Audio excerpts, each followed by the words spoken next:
Bonjour à tous, la veillée œcuménique de prière Together, les sanctions canoniques à l'encontre du cardinal Ricard et la crise au Haut-Karabakh, c'est ce vendredi dans SIC, la sélection de l'info catholique.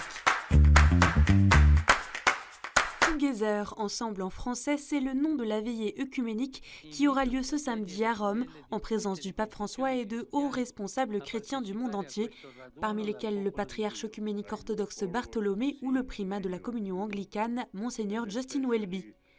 Plus de 3000 jeunes de pays, mais surtout de confessions chrétiennes différentes, se retrouveront place Saint-Pierre. Rassemblés dans un unique baptême, ils porteront dans leur prière le travail du synode qui débutera mercredi 4 octobre.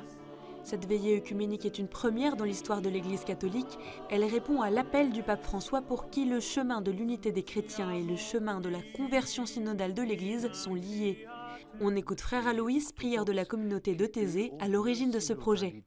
L'Église catholique ne doit pas vivre la même synodalité que les autres églises. Elle doit chercher comment articuler synodalité et primauté. Et ce sera passionnant, cette question. Et difficile. Difficile, mais je pense que l'Église catholique avance dans ce sens. Ça rapproche l'Église catholique déjà aux autres églises. Vous pourrez vous associer à cette veillée Together sur KTO ce samedi à partir de 16h30. Ce même samedi, le pape François va créer 21 nouveaux cardinaux, dont 18 qui seront électeurs, lors d'un consistoire ordinaire qui aura lieu place Saint-Pierre à 10h, diffusé également en direct sur KTO.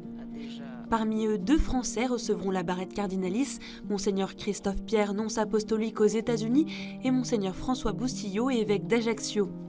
Le Suisse Monseigneur Émile Paul Tcherig, nonce apostolique en Italie, et Monseigneur Pierre Battista Pizzaballa, patriarche latin de Jérusalem, font eux aussi partie des nouveaux cardinaux. C'est le 9e consistoire convoqué par le pape François depuis 2013. Retrouvez ce week-end sur KTO les entretiens exceptionnels avec les nouveaux cardinaux français, Monseigneur Christophe Pierre et Monseigneur François Bustillo.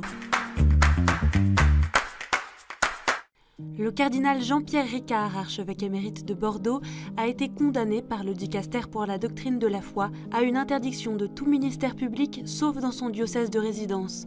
La sentence, qui remonte au printemps dernier, a été révélée ce mercredi par le journal La Croix.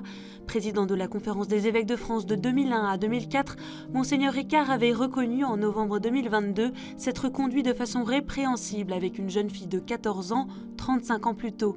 Ces aveux écrits avaient été lus en public lors de l'assemblée plénière de la Conférence des évêques de France. S'il demeure prêtre et cardinal, il ne participera cependant pas au consistoire de ce samedi. Près de 80 000 personnes ont fui le Haut-Karabakh vers l'Arménie d'après les autorités arméniennes. Après une offensive éclair de l'Azerbaïdjan la semaine dernière, la République autoproclamée du Haut-Karabakh a annoncé ce jeudi sa dissolution à compter du 1er janvier 2024. Le soir même, un rassemblement de soutien et de solidarité était organisé à Paris par l'Œuvre d'Orient. À Lyon, le comité des responsables des églises lance un appel urgent à des actions immédiates en réponse à l'exode forcé et aux persécutions contre le peuple arménien dans le Karabakh. Les liens entre les générations sont fragilisés. C'est le constat du nouveau rapport publié ce jeudi par les Petits Frères des Pauvres sur l'isolement des personnes âgées et les liens intergénérationnels. Parmi les 2500 personnes interrogées, la plupart considèrent pourtant que ces liens sont importants, voire essentiels. Et ce sont les jeunes qui ressentent le plus un manque de contact avec leurs grands-parents, puisqu'ils sont près d'1 sur 2 à estimer ne pas les voir assez.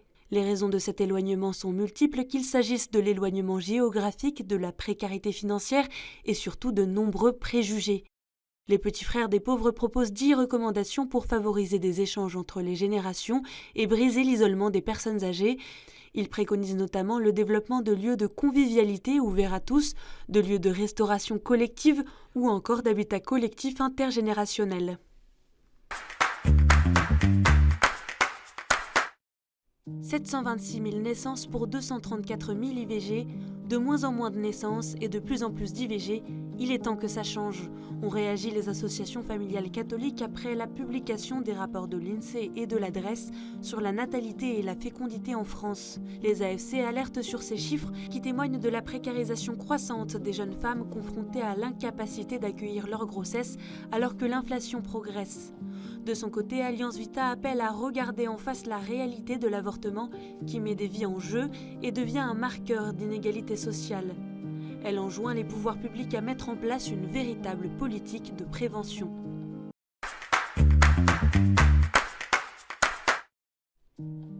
Et en bref, une centaine de personnes a perdu la vie lors d'un incendie pendant une fête de mariage à Karakosh en Irak dans la nuit de mardi à mercredi. Une messe a été célébrée le lendemain dans la cathédrale Al-Tahira en mémoire des victimes. Profondément attristé, le pape a souhaité exprimer sa proximité spirituelle à toutes les personnes touchées par cette tragédie et prie pour les 150 blessés. Besançon, Lille, Lyon, Nantes, Rouen, Toulouse, Tours et Versailles, toutes ces villes accueilleront ce week-end le Congrès Mission. Chaque année, le Congrès Mission propose aux chrétiens 2 jours pour découvrir comment s'engager dans l'Église et annoncer le Christ. Rendez-vous pour l'ouverture du Congrès Mission en direct de Lille à partir de 20h, à suivre sur KTO et ktotv.com. On connaît les thèmes des prochaines JMJ diocésaines qui ont lieu chaque année pour la fête du Christ Roi. Les jeunes se retrouveront localement en novembre prochain autour du thème joyeux dans l'espérance et en 2024 avec une phrase tirée du livre d'Isaïe « Ceux qui espèrent dans le Seigneur marchent sans se fatiguer ». 2 thèmes qui devraient rythmer le chemin de préparation au Jubilé des jeunes dans le cadre du Jubilé 2025 à Rome.